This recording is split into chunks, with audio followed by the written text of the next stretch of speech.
I've pulled up kind of like a quote or a phrase, and there's a brutal truth to this, really. People often train moderately hard. They're never truly building, they're never truly absorbing, they're never truly peaking, they're never truly recovering. And this is a recipe for chronic fatigue dressed up as consistency. Yeah, which is never going to allow you to truly progress. There's a version of you, there's a version of me, there's a version of us that can be the very, very best we can be.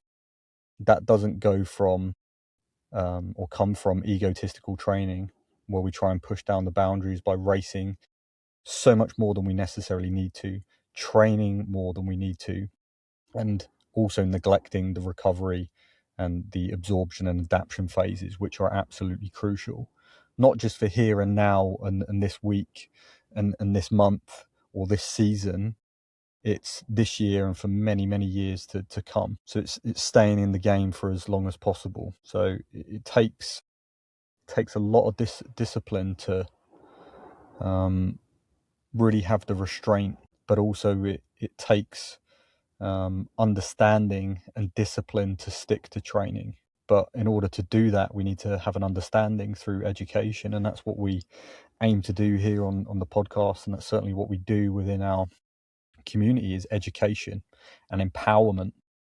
But then it's down to the individual athlete to then walk that walk. And what we find in a lot of instances is actually we are helping individuals unlearn a lot of bad behaviors and overtraining and the mentality that is surrounded by that, and helping them refocus and repurpose that energy into optimized, appropriate training with like well-balanced recovery in order to take leaps forward in fitness. And that is why they are overtaken, or the ones that have the most restraint and discipline to stick to it over many months and many years. They are the ones that will continue to ascend over the years, versus the individual that goes really hard, burns out, gets an injury, and then rebuilds that cycle. And we just loop around and we think, oh, well, the training's not working, or the program's not working, or whatever else it is. We blame everything versus taking accountability ourselves, and then wonder why we're stagnating and not truly moving forward, which is the easier thing to do.